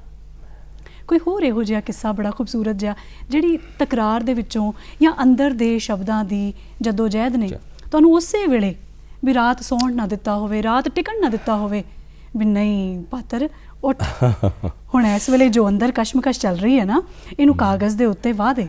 ਸੋ ਇੱਕ ਵਾਰ ਦੀ ਬਹੁਤ ਬਿਲਕੁਲ ਇਹੋ ਜਿਹੀ ਗੱਲ ਹੈ ਕਿ ਮੈਂ ਇੰਗਲੈਂਡ ਸੀ ਕਿਸੇ ਕਾਨਫਰੰਸ 'ਤੇ ਗਿਆ ਹੋਇਆ ਤੇ ਕਾਨਫਰੰਸ ਤੋਂ ਬਾਅਦ ਇੱਕ ਮੇਰੇ ਦੋਸਤ ਦੇ ਘਰ ਅਸੀਂ ਇਕੱਠੇ ਹੋਏ ਤੇ ਉਹ ਬਹੁਤ ਪੰਜਾਬ ਸੰਕਟ ਦੇ ਦਿਨ ਸੀਗੇ ਤੇ ਬਹੁਤ ਬਹਿਸਾਂ ਚੱਲਦੀਆਂ ਸੀਗੀਆਂ, ਸੰਵਾਦ ਇਸ ਪਾਸਾ ਧਿਰਾਂ ਤੇ ਉਸ ਰਾਤ ਬਹੁਤ ਤਲਖ ਬਹਿਸ ਵੀ ਹੋਈ ਤੇ ਬਹੁਤ ਗੱਲਾਂ ਹੋਈਆਂ ਪਰ ਅਸੀਂ ਸੌਂ ਗਏ ਆਪੋ ਆਪਣੀ ਜਗ੍ਹਾ। ਪਰ ਮੇਰੀ ਬਹੁਤ ਵੱਡੇ ਤੜਕੇ ਜਾਗ ਖੁੱਲੀ ਤੇ ਮੈਨੂੰ ਲੱਗਾ ਕਿ ਜਿਵੇਂ ਕੋਈ ਮਤਲਬ ਮੇਰੇ ਦਿਲ ਤੇ ਜਿਹੜਾ ਕੋਈ ਬੋਝ ਸੀ ਨਾ ਉਹ ਹੁਣ ਇੱਦਾਂ ਲੱਗਾ ਕਿ ਜਿਵੇਂ ਕੋਈ ਤਲਾਬ ਹੈ ਜਿਸ 'ਚ ਜੋ ਕੱਲ੍ਹ ਡੁੱਬਿਆ ਸੀਗਾ ਉਹ ਅੱਜ ਬਿਲਕੁਲ ਉਹਦੇ ਉੱਪਰ ਆ ਕੇ ਤੈਰਨ ਲੱਗ ਗਿਆ। ਸੋ ਉਹ ਸੁਬਾਹ ਮੈਂ 3 ਕਵਿਤਾਵਾਂ ਲਿਖੀਆਂ। ਮੇਰੇ ਲਈ ਬਹੁਤ ਹੈਰਾਨੀ ਦੀ ਗੱਲ ਹੈ ਕਿ ਉਹ ਵੱਡਾ ਤੜਕਾ ਹੋਊਗਾ, ਮਤਲਬ 2:30-3 ਵਜੇ ਹੋਣਗੇ ਤੇ ਜਿਹੜੀ ਮੇਰੀ ਕਵਿਤਾ ਹੈ ਕਿ ਚੱਲ ਪਾਤਰ ਹੁਣ ਢੂੰਡਣ ਚੱਲੀਏ ਭੁੱਲੀਆਂ ਹੋਈਆਂ ਥਾਵਾਂ, ਕਿੱਥੇ ਕਿੱਥੇ ਛੱਡ ਆਏ ਹਾਂ ਅਣਲਿਖੀਆਂ ਕਵਿਤਾਵਾਂ, ਔਰ ਗੱਡੀ ਚੜ੍ਹਨ ਦੀ ਕਾਹਲ ਬੜੀ ਸੀ ਕੀ ਕੁਛ ਰਹਿ ਗਿਆ ਉੱਥੇ ਪਲਾਂ ਛਣਾ ਵਿੱਚ ਛੱਡ ਆਏ ਸਾਂ ਜੁਗਾਂ ਜੁਗਾਂ ਦੀਆਂ ਥਾਵਾਂ। ਔਰ ਜੋ ਪ੍ਰਦੇਸੀ ਲੋਕ ਗਏ ਉਹਨਾਂ ਵਰਸ ਗਿਆ ਕਿ ਮਾਰੂ ਥਲ ਚੋਂ ਭੱਜ ਆਇਆ ਮੈਂ ਆਪਣੇ ਪੈਰ ਬਚਾ ਕੇ, ਪਰ ਉੱਥੇ ਰਹਿ ਗਈਆਂ ਜੋ ਸਨ ਮੇਰੀ ਖਾਤਰ ਰਾਵਾਂ। ਇਹ ਨਜ਼ਮ ਇੱਕ ਹੋਰ ਸੀ ਕਿ ਤੇਰੀ ਹਰ ਨਜ਼ਮ ਪਾਤਰ ਵਿਕ ਗਈ ਹੈ, ਤੇਰੇ ਗੀਤਾਂ ਦਾ ਸੌਦਾ ਹੋ ਗਿਆ ਹੈ, ਤੇਰੀ ਪਰਵਾਜ਼ ਤੋਂ ਖੁਸ਼ ਹੋ ਕੇ ਉਹਨਾਂ ਇੱਕ ਸੋਨੇ ਦਾ ਪਿੰਜਰਾ ਭੇਜਿਆ ਹੈ। ਸੋ ਇੱਕ ਇੱਦਾਂ ਗਜ਼ਲ ਸੀ ਕਿ ਦੁੱਖਾਂ ਭਰਿਆ ਦਿਲ ਪੈਮਾਨਾ ਛੱਡ ਪਰੇ, ਕੀ ਇਹ ਹਸਤੀ ਦਾ ਮੈਖਾਨਾ ਛੱਡ ਪਰੇ, ਤੈਥੋਂ ਨਹੀਂ ਉੱਠਣੇ ਇਹ ਅੱਖਰ ਹੰਝੂਆਂ ਦੇ, ਰਹਿਣ ਦੇ ਤੂੰ ਵੱਡਿਆ ਬਦਵਾਨਾ ਛੱਡ ਪਰੇ। ਸੋ ਇੱਦਾਂ ਜਾਣੀ 3 ਚੀਜ਼ਾਂ ਉਸ ਸਵੇਰ ਦੀ ਮੇਰੀ ਲਿਖੀਆਂ ਔਰ ਮੈਂ ਉਹ ਲਿਖ ਕੇ ਸੌਂ ਵੀ ਗਿਆ ਔਰ ਸਵੇਰੇ ਮੈਨੂੰ ਮੇਰੇ ਦੋਸਤ ਸੁਰਿੰਦਰ ਸੀਰਾ ਕੋਲ ਮੈਂ ਠਹਿਰਿਆ ਸੀ, ਉਹਨੇ ਮੈਨੂੰ ਉੱਠ ਕੇ ਸਵੇਰੇ ਜਗਾਇਆ। ਸੋ ਇਹ ਆ ਕਿ ਇਹੋ ਜਿਹੇ ਬਹੁਤ ਵਾਰੀ ਮੌਕੇ ਆਉਂਦੇ ਆ ਜਿਹੜੇ ਤੁਹਾਨੂੰ ਤੁਸੀਂ ਗੱਲਾਂ ਦਾ ਜਵਾਬ ਤੁਹਾਡੇ ਮਨ 'ਚ ਅਜੇ ਬਣ ਰਿਹਾ ਹੁੰਦਾ, ਉਹ ਫਿਰ ਕੋਈ ਕਿਸੇ ਕਵਿਤਾ ਦੇ ਰੂਪ 'ਚ ਬਹੁਤ ਚਿਰਾਂ ਬਾਅਦ ਪ੍ਰਗਟ ਹੋ ਜਾਂਦਾ। ਉਹ ਫੁਰਨਾ ਜਿਹੜਾ ਹੈ ਨਾ, ਉਹ ਬੜੀ ਇੱਕ ਖੂਬਸੂਰਤ ਕਵਿਤਾ ਨੂੰ ਕੱਢ ਦਿੰਦਾ। ਉਹ ਇੰਜ ਲੱਗਦਾ ਹੈ ਕਿ ਜੋ ਮੈਂ ਕਹਿਣਾ ਚਾਹੁੰਦਾ ਨਾ ਬੜੇ ਚਿਰਾਂ ਤੋਂ, ਉਹ ਅੱਜ ਮੁਕੰਮਲ ਹੈ। ਪਾਤਰ ਸਾਹਿਬ, ਕੋਈ ਇਹੋ ਜਿਹਾ ਮੌਕਾ, ਕੋਈ ਜ਼ਿੰਦਗੀ ਦਾ ਇਹੋ ਜਿਹਾ ਪਲ ਜਿਹਨੇ ਸੱਚੀ ਮੁੱਚੀ ਇੱਕ ਮੋੜ ਲਿਆ ਸੁਰਜੀਤ ਸਿੰਘ ਨੂੰ, ਪਾਤਰ ਉਸ ਤੋਂ ਬਾਅਦ ਕਵਿਤਾ ਵਾਲੇ ਪਾਸੇ ਨੂੰ ਤੋਰਿਆ ਕਿ ਮੈਨੂੰ ਪਤਾ ਲੱਗ ਗਿਆ ਇਹ ਮੇਰੀ ਦਿਸ਼ਾ ਹੈ ਤੇ ਮੈਂ ਇੱਧਰ ਵੱਲ ਨੂੰ ਹੀ ਜਾਣਾ। ਕੋਈ ਐਸਾ ਟਰਨਿੰਗ ਪੁਆਇੰਟ? ਮੈਂ ਦੋ ਆਪਣੀ ਲਾਈਫ 'ਚ ਮੰਨਦਾ ਕਿ ਦੋ ਮੇਰੇ ਮੋੜ ਆਏ। ਹੋਰਾਂ ਦਾ ਇੱਕ ਹੋਏਗਾ, ਤੁਹਾਡੀ ਜ਼ਿੰਦਗੀ ਦੇ ਦੋ ਟਰਨਿੰਗ ਪੁਆਇੰਟ। ਸ਼ਾਇਦ ਬੰਦੇ ਦੇ, ਜਿਵੇਂ ਇੱਕ ਪੰਜਾਬੀ ਦੀ ਖਾਤ ਵੀ ਆ ਕਿ ਬੰਦਿਆ ਤੇਰੀਆਂ 10 ਦਹੀਆਂ ਇੱਕੋ ਗਈ ਹੰਡਾ ਤੇ 9 ਕਿੱਧਰ ਗਈਆਂ। ਕਿ ਕਹਿੰਦਾ ਕਿ 10 ਵਾਰੀ ਜ਼ਿੰਦਗੀ 'ਚ ਮੋੜ ਆਉਂਦੇ, ਇਹਦਾ ਮੰਨਿਆ ਜਾਂਦਾ ਕਿ 10 ਵਾਰੀ ਬੰਦਾ ਬਦਲਦਾ ਆਪਣਾ ਵਹਿਣ ਜਾਂ ਆਪਣੀ ਜੀਣ ਦਾ ਢੰਗ, ਯਾਨੀ ਇਹ ਪੰਜਾਬੀ ਲੋਕਧਾਰਾ 'ਚ। ਸੋ ਮੈਨੂੰ ਜਿਹੜੇ ਦੋ ਚੀਜ਼ਾਂ ਯਾਦ ਆ ਰਹੀਆਂ ਕਿ ਪਹਿਲੋਂ ਤਾਂ ਮੈਂ ਇੱਕ ਛੋਟੇ ਜਿਹੇ ਸਕੂਲ 'ਚੋਂ, ਖੈਰਾ ਮੱਜਾ ਸਕੂਲ 'ਚ ਮੈਂ ਪੜ੍ਹਿਆ ਸੀਗਾ ਅਤੇ ਉਹ 'ਚੋਂ ਮੈਂ ਫਸਟ ਆ ਗਿਆ ਮੈਟ੍ਰਿਕ 'ਚ। ਅਤੇ ਉਹ ਫਸਟ ਆਉਣ ਨਾਲ ਦਾ ਮੇਰਾ ਜਾਣੀ ਖੁਸ਼ੀ ਸੀ, ਪਰ ਨਾਲ ਮੇਰਾ ਇੱਕ ਥੋੜ੍ਹਾ ਜਿਹਾ ਨੁਕਸਾਨ ਇਹ ਹੋਇਆ ਕਿ ਮੈਨੂੰ ਸਾਰਿਆਂ ਨੇ ਕਿਹਾ ਕਿ ਤੂੰ ਸਾਇੰਸ ਪੜ੍ਹ। ਅੱਛਾ ਜੀ। ਅਤੇ ਮੈਂ ਕਿਹਾ ਕਿ ਨਹੀਂ, ਮੈਂ ਤਾਂ ਪੰਜਾਬੀ ਪੜ੍ਹੂੰਗਾ ਜਾਂ ਮੈਂ ਫਿਲੋਸਫੀ ਪੜ੍ਹੂੰਗਾ ਜਾਂ ਮੈਂ ਹੋਰ ਕੋਈ ਚੀਜ਼ ਇੱਦਾਂ ਦੀ ਪੜ੍ਹੂੰਗਾ, ਇਤਿਹਾਸ ਪੜ੍ਹੂੰਗਾ, ਹੈ ਨਾ। ਤੇ ਕਿੱਥੇ ਸਾਇੰਸ ਨੂੰ ਤੋੜ ਦਿੱਤਾ? ਕਹਿੰਦੇ ਨਹੀਂ ਤੂੰ ਮਤਲਬ ਪਰ ਤੈਨੂੰ ਨੌਕਰੀ ਨਹੀਂ ਮਿਲੇਗੀ ਫਿਰ। ਅੱਛਾ ਜੀ। ਸੋ ਮੈਂ ਚਲਾ ਗਿਆ ਸਾਇੰਸ 'ਚ। ਮੈਂ ਕੁਝ ਦਿਨ ਪੜ੍ਹਿਆ ਅਤੇ ਫਿਰ ਮੈਨੂੰ ਲੱਗਾ ਕਿ ਨਹੀਂ, ਇਹ ਮੇਰੀ ਥਾਂ ਨਹੀਂ ਆ। ਫਿਰ ਮੈਂ ਹਫ਼ਤੇ ਬਾਅਦ ਇੱਕ ਅਰਜ਼ੀ ਲਿਖੀ। ਬੜੇ ਸਖਤ ਪ੍ਰਿੰਸੀਪਲ ਸਾਡੇ AC ਕਪੂਰ ਸਾਹਿਬ ਹੁੰਦੇ ਸੀਗੇ, ਉਹਨਾਂ ਦੇ ਕਮਰੇ ਦਾ ਪਰਦਾ ਹਟਾਇਆ, ਅੰਦਰ ਗਿਆ ਅਤੇ ਮੈਂ ਆਪਣੀ ਅਰਜ਼ੀ ਉਹਨਾਂ ਦੇ ਕੋਲ ਲਿਖੀ ਅਤੇ ਉਹ 'ਚ ਲਿਖਿਆ ਮੈਂ ਯਾਨੀ ਮਜ਼ਮੂਨ ਬਦਲਣ ਲਈ ਅਰਜ਼ੀ। ਅਤੇ ਉਹਨੂੰ ਪੁੱਛਦੇ ਕਿ ਤੇਰੇ ਕਿੰਨੇ ਨੰਬਰ ਸੀਗੇ? ਮੈਂ ਕਿਹਾ ਜੀ ਇੱਦਾਂ ਕੋਈ 60% ਜਾਂ 60% ਕੋਈ 63-64 ਇੰਨੇ ਕੁ ਨੰਬਰ ਸੀ ਨਾ, ਕੋਈ ਇੰਨੇ ਸੀ ਨੰਬਰ, ਪਰ ਉਦੋਂ ਉਹ ਵੀ ਬਹੁਤ ਮੰਨੇ ਜਾਂਦੇ ਸੀਗੇ। ਅਤੇ ਮੈਨੂੰ ਕਹਿੰਦੇ, ਉਹਨਾਂ ਮੇਰੀ ਅਰਜ਼ੀ ਪਾੜ ਦਿੱਤੀ। ਕਹਿੰਦੇ ਤੂੰ ਕੋਈ ਨਲਾਇਕ ਆ, ਤੂੰ ਆਰਟਸ ਪੜ੍ਹੇ, ਯਾਨੀ ਸਾਡੇ ਐਜੂਕੇਸ਼ਨਿਸਟ ਦਾ ਜੋ ਵੀ ਯਾਨੀ ਇੱਦਾਂ ਦਾ ਰਵੱਈਆ। ਸੋ ਮੈਂ ਫਿਰ ਸਾਇੰਸ ਦੀਆਂ ਕਲਾਸਾਂ 'ਚ ਆ ਬੈਠਿਆ, ਪਰ ਉਸ ਸਾਲ ਮੈਂ ਕਲਾਸਾਂ ਅਟੈਂਡ ਕਰਦਾ ਰਿਹਾ, ਪਰ ਮੈਂ ਪੜ੍ਹੀ ਨਹੀਂ ਸਾਇੰਸ। ਪੜ੍ਹਦਾ ਰਿਹਾ ਮੈਂ ਕਵਿਤਾ ਦੀਆਂ ਕਿਤਾਬਾਂ ਲਾਇਬ੍ਰੇਰੀ 'ਚੋਂ ਰੋਜ਼। ਤੋ ਪਰ ਕਿਉਂਕਿ ਮੈਂ ਆਪਣੇ ਅੰਦਰ ਫੈਸਲਾ ਕਰ ਚੁੱਕਾ ਸੀ ਕਿ ਅੱਗੇ ਤੋਂ ਮੈਂ ਜਾਣੀ ਆਪਣੇ ਰਾਹੇ ਹੀ ਜਾਣਾ। ਸਾਇੰਸ ਦੇ ਰਸਾਇਣ ਚੱਲਦੇ ਰਹੇ ਆਪਣੀ ਥਾਂ, ਪਰ ਕਵਿਤਾ ਜਿਹੜੀ ਉਹਨੂੰ ਮੋੜਾ ਨਹੀਂ ਪੈਣ ਦਿੱਤਾ। ਕਵਿਤਾ ਫਿਰ ਮੈਂ ਜਾਣੀ ਬਿਲਕੁਲ ਅਗਲੇ ਸਾਲ ਮੈਂ 1 ਸਾਲ ਖਰਾਬ ਕਰਕੇ ਆਰਟਸ 'ਚ ਆਇਆ। ਫਿਰ ਮੈਂ ਪੰਜਾਬੀ 'ਚੋਂ ਫਸਟ ਵੀ ਆਇਆ ਯੂਨੀਵਰਸਿਟੀ 'ਚੋਂ, ਔਰ ਮੇਰੀ ਆਤਮਾ ਨੂੰ ਵੀ ਖੁਸ਼ੀ ਹੋਈ। ਔਰ ਫਿਰ ਮੈਨੂੰ ਜ਼ਿੰਦਗੀ 'ਚ ਸਮਝ ਲਓ ਕਿ ਨੌਕਰੀ ਵੀ ਸਾਇੰਸ ਵਾਲਿਆਂ ਤੋਂ ਪਹਿਲਾਂ ਮਿਲ ਗਈ। ਜਿਵੇਂ ਸਾਇੰਸ ਪੜ੍ਹਦਾ ਸ਼ਾਇਦ ਮੈਂ ਡਰੈਗ ਕਰਦਾ ਰਹਿੰਦਾ। ਸੋ ਉਹ ਮੇਰਾ ਇੱਕ ਮੋੜ ਇੱਦਾਂ ਸੀ ਕਿ ਜਦੋਂ ਮੈਂ ਆਪਣੇ ਤੌਰ 'ਤੇ ਫੈਸਲੇ ਕਰਨੇ ਸ਼ੁਰੂ ਕੀਤੇ।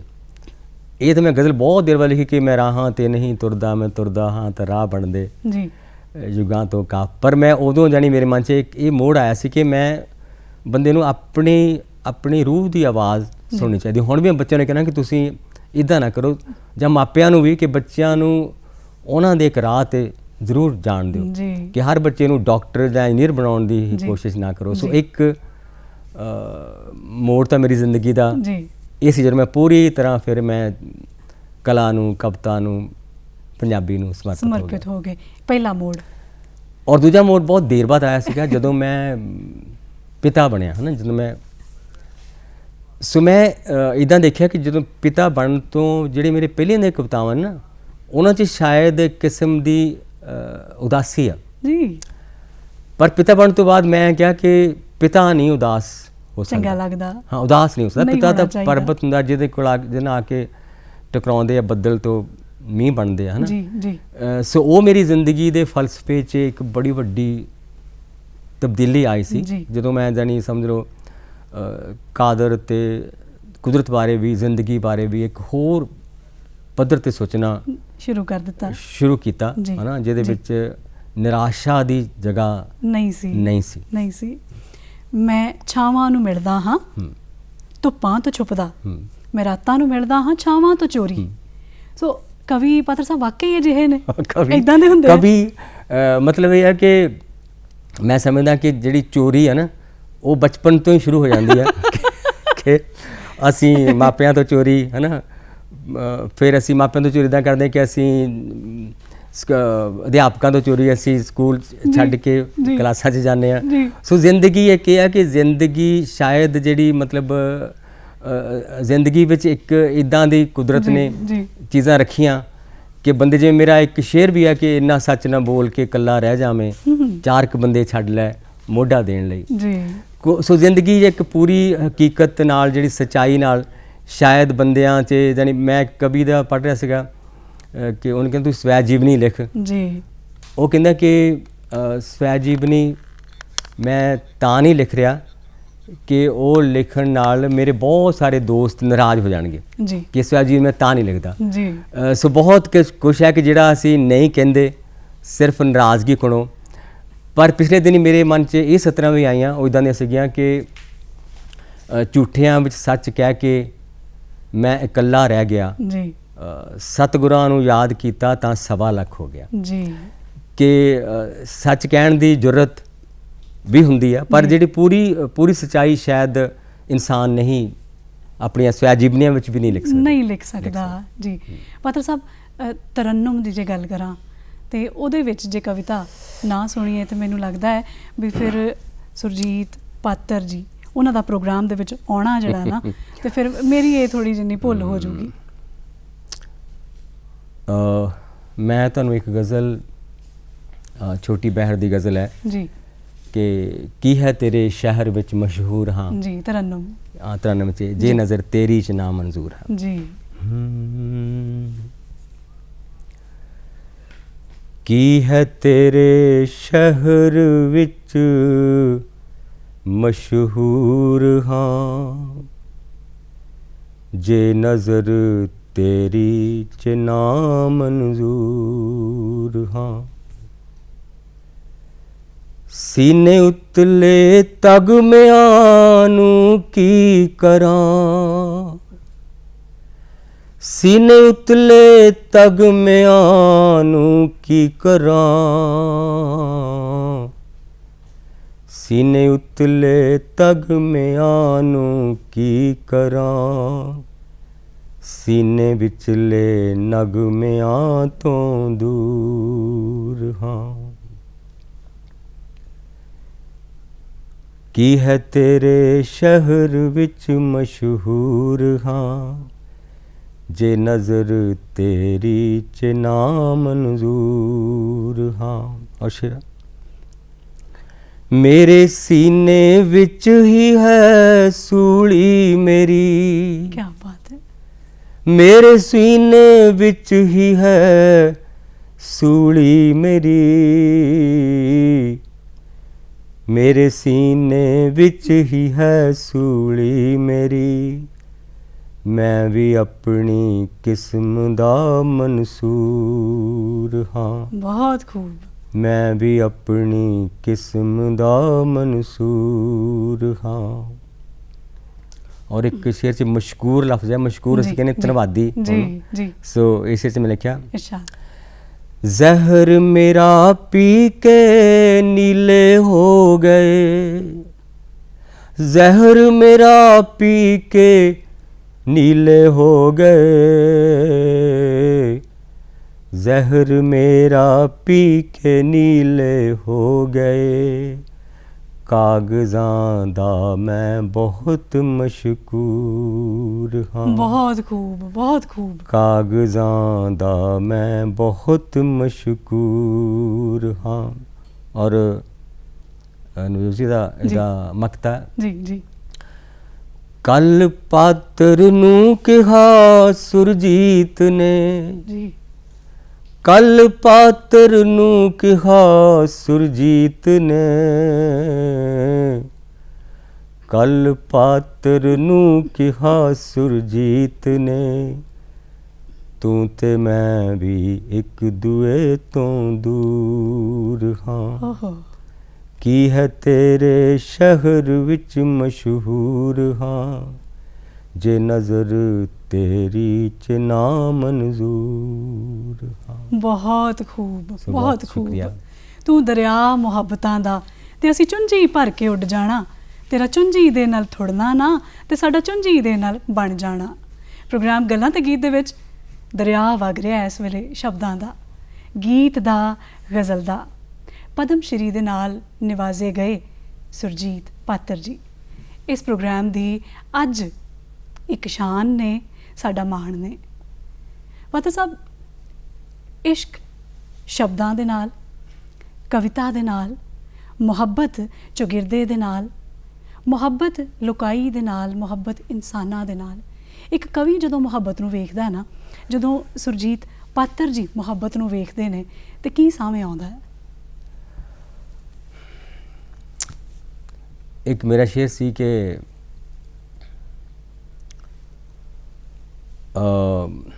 ਮੇਰਾ ਕਹਿਕਸ਼ਾਂ ਦਾ ਜੋ ਤਾਜ ਸੀ ਜੀ, ਨਾ ਸੀ ਝੱਖੜਾਂ 'ਚ ਵੀ ਡੋਲਿਆ, ਅੱਜ ਇੱਕ ਐਸਾ ਹੌਕਾ ਹੈ ਤੂੰ ਲਿਆ, ਮੇਰਾ ਤਾਜ ਮਿੱਟੀ 'ਚ ਰੁਲ ਗਿਆ। ਜੀ, ਇਹ ਹੈ ਇਸ਼ਕ ਦੀ ਦਰਗਾਹ ਮੀਆਂ, ਜੇ ਹੈ ਤਾਜ ਪਿਆਰਾ ਤਾਂ ਜਾ ਮੀਆਂ।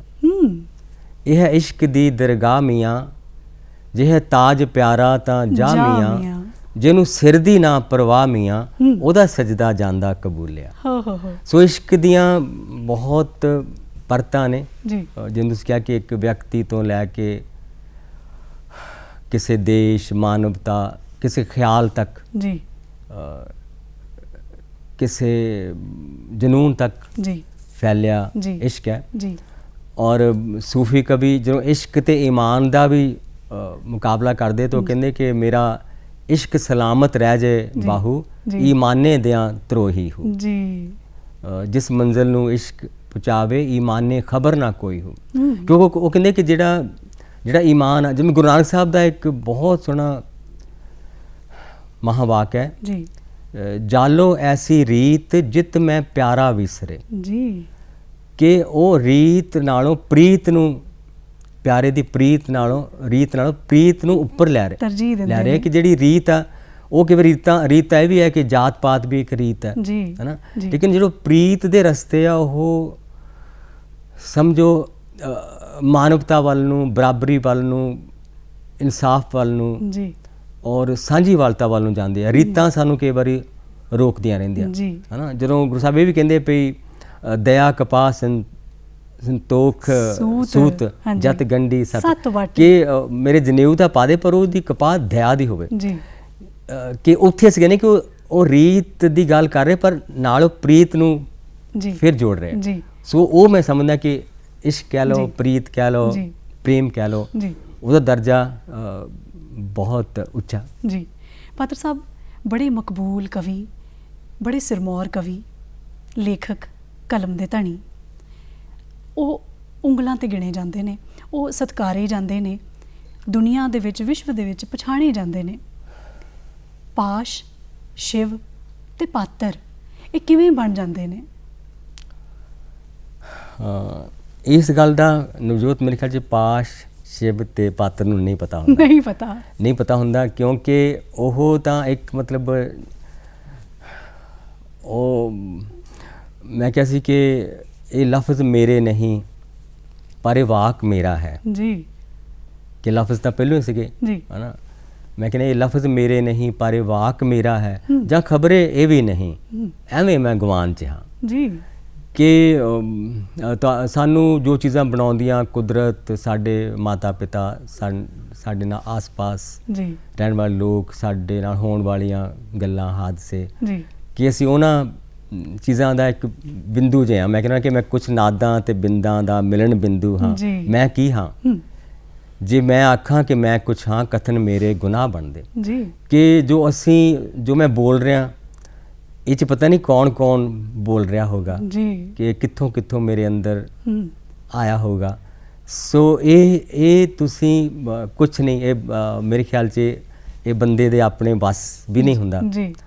ਤਾਂ ਸੋ ਇਹਦੇ ਬਾਰੇ ਮੇਰੇ ਖਿਆਲ 'ਚ ਮੇਰੇ ਕੁਛ ਕਹਿਣ ਨੂੰ ਨਹੀਂ ਆ। ਇਹ ਸਿਰਫ ਇਸ ਤੋਂ ਸਵਾ ਕਿ ਮੈਂ ਤੁਹਾਡਾ ਸ਼ੁਕਰੀਆ ਕਰਾਂ, ਕੁਦਰਤ ਦਾ, ਕਾਦਰ ਦਾ, ਆਪਣੇ ਲੋਕਾਂ ਦਾ ਸ਼ੁਕਰੀਆ ਕਰਾਂ, ਆਪਣੇ ਮਾਤਾ ਪਿਤਾ ਦਾ ਸ਼ੁਕਰੀਆ ਕਰਾਂ। ਇਹ ਤੇ ਉਹ ਮੁਰਸ਼ਦ ਦੇ ਅੰਦਰ ਲਾਈ ਹੋਈ, ਇਹ ਤੇ ਮੁਰਸ਼ਦ ਦੇ ਅੰਦਰ ਲਾਈ ਹੋਈ ਬੂਟੀ ਹੈ, ਜਦੋਂ ਫੁੱਲਾਂ ਤੇ ਆਉਂਦੀ ਹੈ ਤੇ ਉਦੋਂ ਮਹਿਕ ਖਿੜਾ ਦਿੰਦੀ ਹੈ ਸਾਰੇ ਪਾਸੇ, ਉਦੋਂ ਆਪਣੇ ਆਪ ਉਹਦੀ ਮਹਿਕ ਜਿਹੜੀ ਹੈ ਨਾ ਉਹ ਦੁਨੀਆ ਦੇ ਭਾਵੇਂ ਜਿਸ ਮਰਜ਼ੀ ਕੋਨੇ ਤੋਂ ਉੱਠੇ ਵਿਸ਼ਵ ਵਿਖਿਆਤ ਹੋ ਜਾਂਦੀ ਹੈ। ਤੇ ਦੂਜੀ ਹੈ ਕਿ ਮੈਂ ਸਮਝਦਾ ਕਿ ਜਿੱਦਾਂ ਕਵਿਤਾ ਮੇਰੇ ਲਈ ਇੱਕ ਦਰਗਾਹ ਵਾਂਗਾ ਜੀ।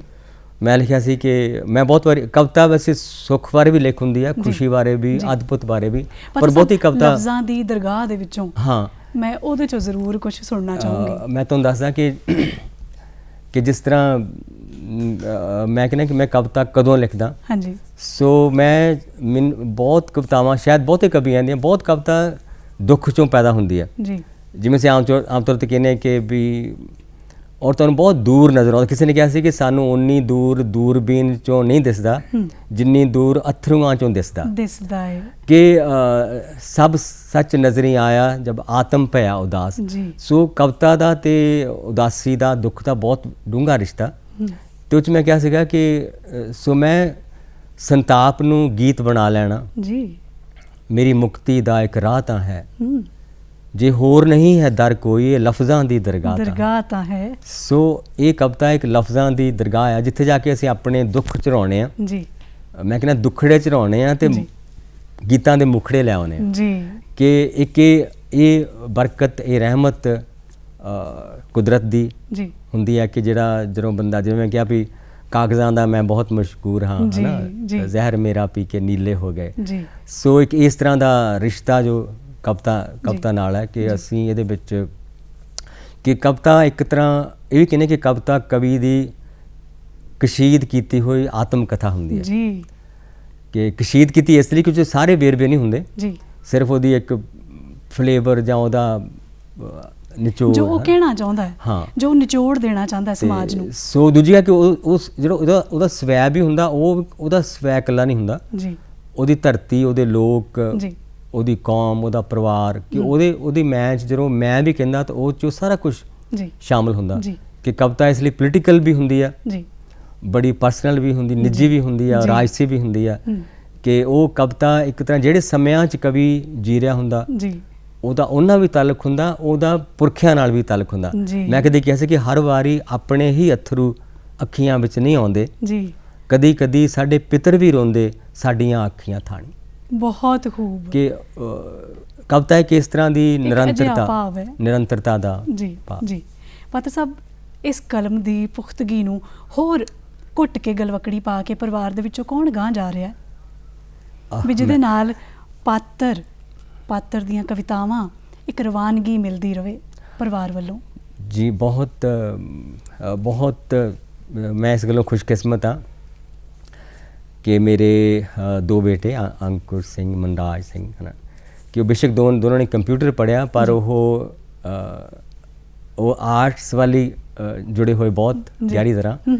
ਕਿ ਅੰਕੁਰ ਇੱਕ ਬਹੁਤ ਪਿਆਰਾ ਡਿਜੀਟਲ ਆਰਟਿਸਟ ਹੈ ਆਸਟ੍ਰੇਲੀਆ 'ਚ, ਉਹਨੇ ਡਿਜੀਟਲ ਪੇਂਟਿੰਗ ਕਰਨ ਵਾਲਾ ਕਾਫੀ ਉਹਨੇ ਨਾਮ ਕੱਢਿਆ। ਇਸ ਤਰ੍ਹਾਂ ਹੀ ਮਨਰਾਜ ਬਹੁਤ ਪਿਆਰੇ ਗੀਤ ਗਜ਼ਲਾਂ ਉਹਨੇ ਰਿਕਾਰਡ ਕੀਤੇ ਆ, ਕੁਛ ਇੱਦਾਂ ਦੇ ਆਪਣੇ YouTube 'ਤੇ ਵੀ ਬਹੁਤ ਪਾਏ। ਸੋ ਇਹਦੇ 'ਚ ਮੇਰੀ ਜੀਵਨ ਸਾਥਣ ਦਾ ਵੀ ਹੱਥ ਆ ਕਿ ਉਹ ਵੀ ਯਾਨੀ ਕਵਿਤਾ ਨੂੰ ਤੇ ਸੰਗੀਤ ਨੂੰ ਪਿਆਰ ਕਰਨ ਵਾਲੀ ਇੱਕ ਰੂਹ ਹੈ। ਸਰ, ਉਹ ਕਿਵੇਂ ਆਪਣਤ ਮਿਲਦੀ ਹੈ? ਉਹ ਛੋਟਾ ਜਿਹਾ ਉਹ ਵੀ ਸਾਨੂੰ ਜ਼ਰੂਰ ਸੁਣਾਓ, ਉਹ ਵੀ ਦੱਸੋ। ਉਹਦੇ 'ਚ ਇਹ ਹੈ ਕਿ ਮਤਲਬ ਸਾਡਾ ਜਿਹੜਾ ਜਦੋਂ ਰਿਸ਼ਤਾ ਹੀ ਹੋਇਆ ਹਾਂਜੀ, ਤੇ ਮੈਂ ਕਹਿਣਾ ਹੁੰਦਾ ਕਿ ਮੇਰੀ ਵਿਚੋਲਣ ਇੱਕ ਆਡੀਓ ਕੈਸੇਟ ਬਣੀ ਸੀ। ਮੇਰੀਆਂ ਭੈਣਾਂ ਇਹਨਾਂ ਨੂੰ ਦੇਖਣ ਗਈਆਂ ਭੁਪਿੰਦਰ ਨੂੰ, ਤਾਂ ਉਹ ਮੇਰੀਆਂ ਭੈਣਾਂ ਕਹਿੰਦੀ ਸਾਡਾ ਤਾਂ ਭਰਾ ਕਵੀ ਆ। ਅੱਛਾ ਜੀ। ਵੀ ਉਹਨੂੰ ਤਾਂ ਬੜੇ ਤਗਮੇ ਮਿਲੇ ਹੋਏ ਆ, ਤੇ ਉਹ ਕਹਿੰਦੇ ਹੁਣ ਅਸੀਂ ਕਵੀ ਨੂੰ ਕੀ ਭੇਜੀਏ ਜੀ। ਸੋ ਉਹਨਾਂ ਨੇ ਭੁਪਿੰਦਰ ਦੀ ਆਵਾਜ਼ 'ਚ ਇੱਕ ਆਡੀਓ ਕੈਸੇਟ ਰਿਕਾਰਡ ਕੀਤੀ। ਅੱਛਾ ਜੀ। ਉਹਨੇ ਇੱਕ ਸ਼ਬਦ ਗਾਇਆ ਹੋਇਆ ਸੀ, ਸਾਹਿਬ ਮੇਰਾ ਮਿਹਰਬਾਨ ਜੀ। ਤਾਂ ਸੋ ਮੈਂ ਉਹ ਆਡੀਓ ਕੈਸੇਟ ਸੁਣੀ ਤੇ ਮੈਂ ਕਿਹਾ ਵੀ ਮੈਨੂੰ ਆਵਾਜ਼ ਦਾ ਚਿਹਰਾ ਪਸੰਦ ਹੈ, ਹੈ ਨਾ, ਆਵਾਜ਼ ਦਾ ਚਿਹਰਾ ਪਸੰਦ ਹੈ। ਇਹ ਮੈਂ ਸ਼ਬਦ ਕਹੇ ਤੇ ਪਰ ਮੈਂ ਨਾਲ ਵੀ ਇਹ ਕਿਹਾ ਕਿ ਮੈਂ ਦੇਖਣਾ ਵੀ ਆ, ਹੈ ਨਾ ਜੀ। ਤੇ ਮੇਰੇ ਪਿਤਾ ਜੀ ਕਹਿੰਦੇ ਕਿ ਤੇਰੀਆਂ ਭੈਣਾਂ ਨੂੰ ਆਪਾਂ ਦਿਖਾਇਆ ਸੀ ਕਿਤੇ?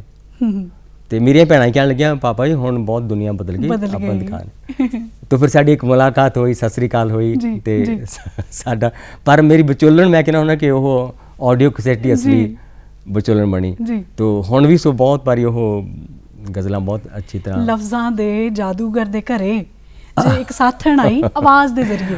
ਹਾਂ, ਸੋ ਉਸ ਗੱਲ ਨਾਲ ਕਿ ਸਾਡੇ ਘਰ 'ਚ ਸੰਗੀਤ ਦਾ ਬਹੁਤ ਜ਼ੋਰ ਰਹਿੰਦਾ, ਸੰਗੀਤ ਦਾ ਮਾਹੌਲ ਬਹੁਤ ਰਹਿੰਦਾ, ਬਹੁਤ ਸਾਰੇ ਸਾਜ਼ ਇਕੱਠੇ ਰਹਿੰਦੇ ਆ। ਸੋ ਮੈਂ ਵੀ ਕਿਸੇ ਵਕਤ ਬਹੁਤ ਸਾਜ਼ਿੰਦਾ ਹੀ ਬਣਨਾ ਚਾਹਿਆ ਸੀਗਾ, ਪਰ ਉਦੋਂ ਮੈਂ ਕਾਲਜ ਵੀ ਕਿਹਾ ਮੈਨੂੰ ਸੰਗੀਤ ਦਾ ਮੈਂ ਵਿਸ਼ਾ ਲੈਣਾ, ਉਹ ਕਹਿੰਦੇ ਮੁੰਡਿਆਂ ਵਾਸਤੇ ਨਹੀਂ ਹੈ ਮਿਊਜ਼ਿਕ। ਸੋ ਮੈਂ ਸੰਗੀਤ ਵੱਲ ਨਹੀਂ ਜਾ ਸਕਿਆ, ਪਰ ਸੰਗੀਤ ਮੈਨੂੰ ਜ਼ਰੂਰ ਮੇਰੇ ਮਨ ਵਿੱਚ ਸ਼ਾਮਲ ਰਿਹਾ, ਮੇਰੀਆਂ ਕਵਿਤਾਵਾਂ 'ਚ ਵੀ ਆਉਂਦਾ ਰਹਿੰਦਾ ਹੈ ਨਾ। ਜਿਵੇਂ ਕੂਹੂ ਕੂਹੂ ਦੇ ਸਮਝੇ ਅਰਥ ਅਰੇ ਬੰਸਰੀ ਨਾਲ ਬਹਿਸ ਕੌਣ ਕਰੇ, ਸੋ ਕਦੀ ਬੰਸਰੀ ਦੇ ਰੂਪ 'ਚ ਕਦੀ ਜਾਣੀ ਸੋ ਜਿਵੇਂ ਉਹ ਰੁੱਖ ਵਾਲਾ ਵੀ ਸੀਗਾ, ਮੈਂ ਬਣਾਇਆ ਵੀ ਰੁੱਖ ਦੇ ਪੱਤਿਆਂ ਨੂੰ ਸਾਜ਼ ਹੈ ਨਾ, ਅਤੇ ਉਹ ਮੈਂ ਲਿਖਿਆ ਸੀ ਰੁੱਖ ਸਾਜ਼ਾਂ ਵਾਂਗੂ ਵੱਜਦੇ ਨੇ, ਪੱਤਿਆਂ ਦੇ ਸੁਰਾਂ ਨੂੰ ਰਿਸ਼ਮਾਂ ਕਿਰਨਾਂ ਕਣੀਆਂ ਆਣ ਵਜਾਉਂਦੀਆਂ ਨੇ, ਹੁਣ ਮੈਂ ਕਿਉਂ ਗਾਵਾਂ, ਹੁਣ ਤੇ ਮੇਰੇ ਗੀਤ ਹਵਾਵਾਂ ਗਾਉਂਦੀਆਂ ਨੇ, ਕਿ ਉਹ ਹਵਾਵਾਂ ਨੂੰ ਗੀਤ ਗਾਉਂਦਾ। ਸੋ ਸੰਗੀਤ ਦਾ ਇੱਕ ਬਹੁਤ ਪੱਤਰ ਸਾਹਿਬ ਸਮਾਂ ਨਾ ਹੌਲੀ ਹੌਲੀ ਆਪਣੇ ਮੋੜ ਵੱਲ ਨੂੰ ਜਾਂਦਾ ਪਿਆ। ਇੱਕ ਤਰੰਨਮ ਜੀ, ਕੋਈ ਐਸਾ ਜਜ਼ਬਾਤ ਜਿਹੜਾ ਸੱਚੀ ਮੁੱਚੀ ਬੜਾ ਦਿਲ ਦੇ ਨੇੜੇ, ਕਿਉਂਕਿ ਕਵੀ ਨੂੰ ਆਪਦੀਆਂ ਜਿੰਨੀਆਂ ਵੀ ਕਿਰਤਾਂ ਹੁੰਦੀਆਂ ਨਾ ਸਾਰੀਆਂ ਆਪਣੇ ਧੀਆਂ ਪੁੱਤਾਂ ਵਾਂਗ ਹੀ ਲੱਗਦੀਆਂ ਨੇ, ਪਰ ਉਹਨਾਂ ਦੇ ਵਿੱਚੋਂ ਵੀ ਕੋਈ ਬੜੀ ਲਾਡਲੀ ਜੀ ਹੋਵੇ। ਜੀ ਜੀ ਜੀ ਜੀ ਸੋ ਮੈਂ ਤੁਹਾਨੂੰ ਬਹੁਤ ਪੁਰਾਣੀ ਆਪਣੀ ਪਹਿਲੀਆਂ ਪੀਠੀਆਂ ਗਜ਼ਲਾਂ 'ਚੋਂ ਜੀ ਕੋਈ ਡਾਲੀਆਂ 'ਚੋਂ ਲੰਘਿਆ ਹਵਾ ਬਣ ਕੇ ਅਸੀਂ ਰਹਿ ਗਏ ਬਿਰਖ ਵਾਲੀ ਹਾਂ ਬਣ ਕੇ, ਉਹ ਗਜ਼ਲ ਮੈਂ ਤੁਹਾਨੂੰ ਜ਼ਰੂਰ ਜ਼ਰੂਰ। ਕੋਈ ਡਾਲੀਆਂ 'ਚੋਂ ਲੰਘਿਆ ਹਵਾ ਬਣ ਕੇ ਤੇ ਅਸੀਂ ਰਹਿ ਗਏ ਬਿਰਖ ਵਾਲੀ ਹਾਂ ਬਣ ਕੇ। ਪੈੜਾਂ ਤੇਰੀਆਂ ਤੇ ਦੂਰ ਦੂਰ ਤੀਕ ਮੇਰੇ ਪੱਤੇ, ਪੈੜਾਂ ਤੇਰੀਆਂ ਤੇ ਦੂਰ ਦੂਰ ਤੀਕ ਮੇਰੇ ਪੱਤੇ, ਡਿੱਗੇ ਮੇਰੀਆਂ ਬਹਾਰਾਂ ਦਾ ਗੁਨਾਹ ਬਣ ਕੇ, ਬਹੁਤ ਖੂਬ, ਤੇ ਅਸੀਂ ਰਹਿ ਗਏ ਬਿਰਖ ਵਾਲੀ ਹਾਂ ਬਣ ਕੇ। ਕਦੇ ਬੰਦਿਆਂ ਦੇ ਵਾਂਗ ਸਾਨੂੰ ਮਿਲਿਆ ਵੀ ਕਰ, ਕਦੇ ਬੰਦਿਆਂ ਦੇ ਵਾਂਗ ਸਾਨੂੰ ਮਿਲਿਆ ਵੀ ਕਰ, ਐਵੇਂ ਲੰਘ ਜਾਣਾ ਪਾਣੀ ਕਦੇ ਵਾਹ ਬਣ ਕੇ, ਤੇ ਅਸੀਂ ਰਹਿ ਗਏ ਬਿਰਖ ਵਾਲੀ ਹਾਂ ਬਣ ਕੇ। ਔਰ ਇੱਕ ਦਾ ਸ਼ੇਰ ਸੀਗਾ ਜੀ, ਪਿਆਂਬੀਆਂ ਨੂੰ ਬੂਰ ਸੀ ਕੇ ਕੋਇਲ ਕੂਕ ਪਈ, ਪਿਆਂਬੀਆਂ ਨੂੰ ਬੂਰ ਸੀ ਕੇ ਕੋਇਲ ਕੂਕ ਪਈ, ਕਿਸੇ ਜਿੰਦ ਬਿਆਬਾਨ ਦੀ ਗਵਾਹ ਬਣ ਕੇ, ਤੇ ਅਸੀਂ ਰਹਿ ਗਏ ਬਿਰਖ ਵਾਲੀ ਹਾਂ ਬਣ ਕੇ।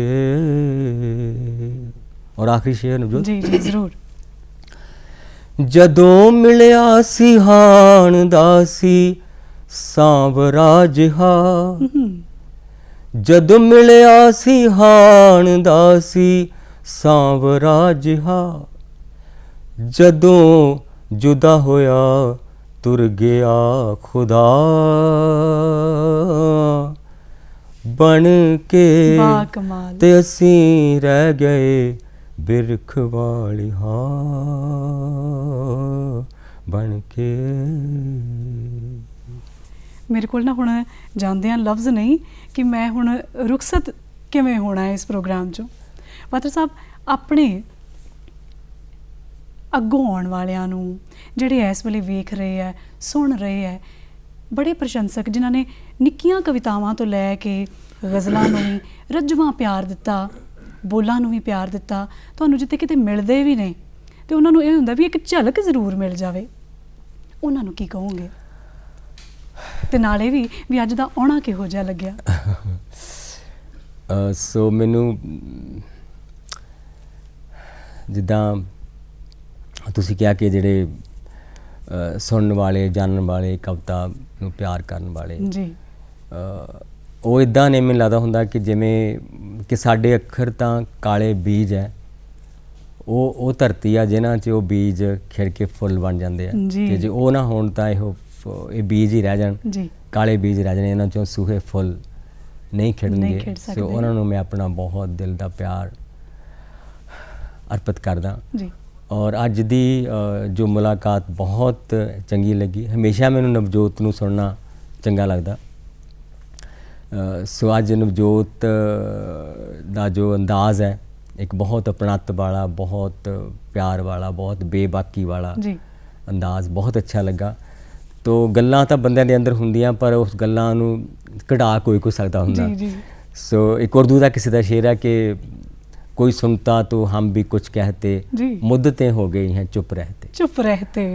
पर ਅੱਜ ਮੇਰੀ ਪੂਰੀ ਕੋਸ਼ਿਸ਼ ਸੀ ਕਿ ਮੈਂ ਚੁੱਪ ਰਹਿਣਾ ਹੈ, ਮੈਂ ਆਪਣੇ ਆਪ ਨੂੰ ਥੋੜਾ ਜਿਹਾ ਸਾਂਭ ਕੇ ਰੱਖਣਾ ਹੈ, ਤੇ ਮੈਂ ਅੱਜ ਇਸ ਸਰਵਰ ਦੇ ਵਿੱਚੋਂ ਪੂਰੀਆਂ ਚੁੱਭੀਆਂ ਭਰ ਕੇ ਤੇ ਆਪਣੇ ਅੰਦਰ ਸਮੋਣੀਆਂ ਨੇ। ਤੁਸੀਂ ਸਟੂਡੀਓ ਵਿੱਚ ਆਏ, ਅੱਜ ਦੇ ਇਸ ਪ੍ਰੋਗਰਾਮ ਨੂੰ ਤੁਸੀਂ 4 ਚੰਨ ਲਾਏ, ਸ਼ਾਨ ਵਧਾਈ ਸਾਡੀ।